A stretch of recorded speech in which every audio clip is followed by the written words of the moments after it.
Hola, ¿qué tal a todos? Soy señorita Lilo y estoy aquí en Madrid, en Doméstica, filmando mi tercer curso de peinados bordados. Estoy aquí en el set de rodaje con un montón de cosas y han impreso a mis abuelos. Miren qué bonito. A por todas. Espero que disfruten con todo lo que preparé para ustedes.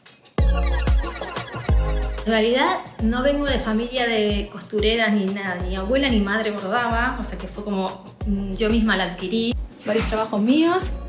Este va aquí. Bordo porque me gusta atesorar momentos y me gusta bordar recuerdos. Y al bordar sé que eso no se va a desechar pronto.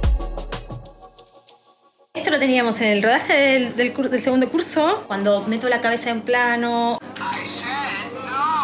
no bordaría algo que no vaya con mis valores, por ejemplo. He bordado sobre la valla de un parque un perro salchicha, en punto de cruz gigante.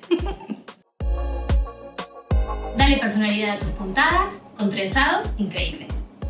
Muy bien, me despido y les recuerdo que estén atentos a las redes sociales de Doméstica para saber cuándo sale mi próximo curso. Un beso para todos.